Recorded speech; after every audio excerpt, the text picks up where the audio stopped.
I'm going to do a tonal underpainting with acrylic. I have black and white, and I'm going to be mixing tones of gray to lay in a whole foundation for my subsequent applications of oil. But why don't I start right out and show you how I always approach a composition, and that is organizing the size of the entire subject on the size canvas that I have. Actually, I only know 4 things about this canvas. That's this side, this side, this side, and this side. And so I want to make this fit on that. So that's where I start. I don't start in, I start from the out and work in. So I'm going to say, I don't want that apple to be any closer to the edge of the canvas than there. And the tip, the right is that little tip of the lemon, and I don't want that any closer to the edge of the canvas than there. Of course, this is how I want it, how I think it's going to look nice. So one of the things that I think is important to have things look nice is not to have this distance and this distance equal. Then I don't want anything to go out of the canvas at the bottom, and so I'm going to make a whole mark down here. And I think the tallest thing is going to be the bottle, and that's going to be up about in here. So those are easy decisions to make, much easier than trying to draw each one. Really, it's so much better to find out where you're going to draw, and that is really the function of the placement stage of composition. Now let's zero in on this overall arrangement. And not even draw, just still see if we can organize. So maybe this blob of shape could indicate the apple and the lemons, and then a shape here to a size, not a shape, but a size to indicate the little copper thing, and the apple, and then I have the jug pretty much in here, and then I can feel that the grapes are going to be here, and the apple is going to be here, touching that which I had decided before, and then the bottle is going to be tall right about to here. And so these are just indications as to where I'm going to aim my paint to indicate the drawing. Many people are afraid to do this because you're afraid you're going to wreck the canvas, but you have nothing to lose at this point.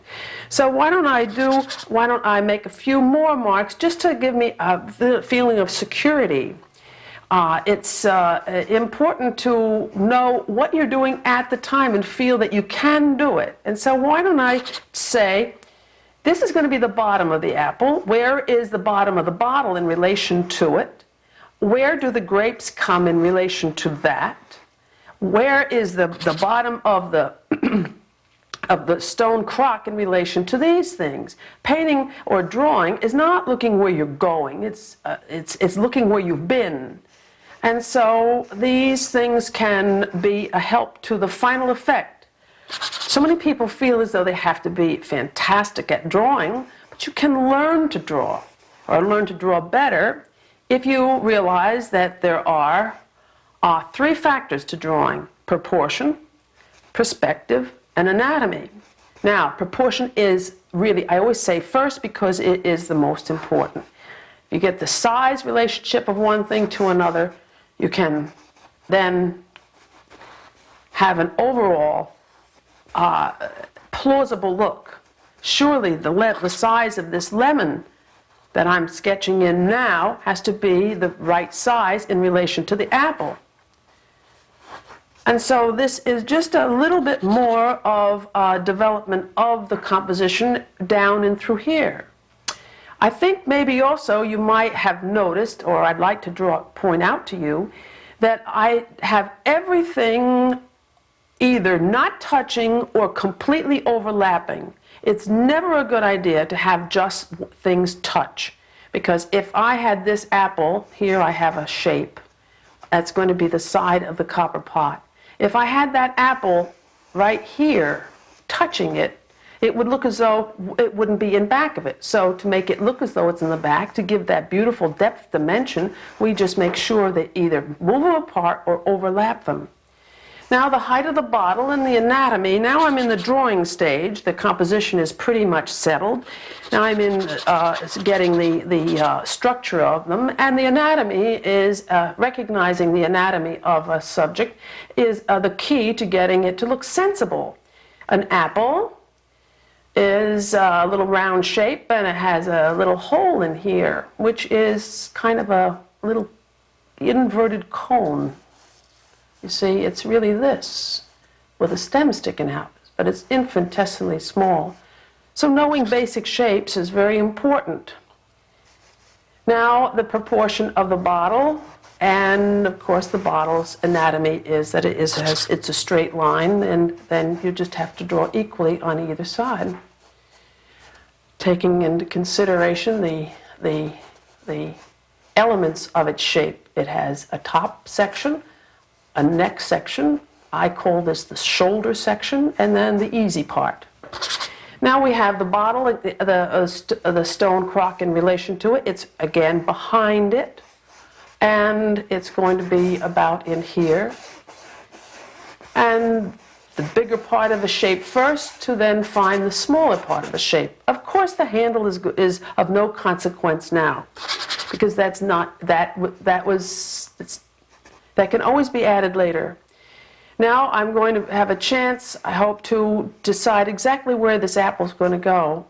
Yes, right about here, maybe here, and I'm going to make this a little smaller.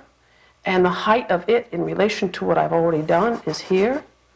And so this is going to be the little copper pitcher. Then reiterate with a few lines to give me a sense of security for when I'm going to actually paint this. This is where its little blossom end is, or no, stem end. And then the anatomy of the lemon.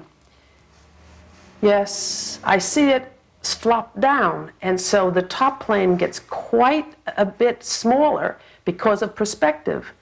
Now, perspective distorts the proportions of things, and so proportion can help you with perspective. Because if you know the size relationships of one thing to another, you almost automatically get the perspective. It's a fringe benefit. Now, I do think that I have to do something about this and make it an interesting shape of grapes. They're going to come in front of the bottle, and then it's going to have this frontal part, then a part that jumps up here, and then a stem. And charmingly, I do see them through the bottle, which I'd like to take into consideration. Not that I'm actually painting it now, but I'm putting it in my memory bank for later on. Realize that the beginning of a picture looks like a beginning. It doesn't look like the end. And so I do want to show that the person didn't drink all the wine. And now I want to establish the vertical plane and the horizontal plane. Many people start with that. I always do it in relation to my arrangement. This is the one place I would not have it, right here, right on top of that apple, because it will look as though the table well, the apple's holding up the table. It has to intersect at a planar place. Many people are afraid to make these big, bold lines, but painting is a matter of seeing something. You can't correct it until you've done it. And they say that a painting is a record of a series of corrections. So you visually and artistically respond to this to then see how it looks. So make it bold right from the start. There's no reason for fearing the blank canvas in the beginning. You will fear it if you think as though it's the beginning, as I said before, has to be the end. Now, the progression of application of just the values of this subject, it seems the practical way to do the background, the jug, the bottle, and so on until I come to the foreground.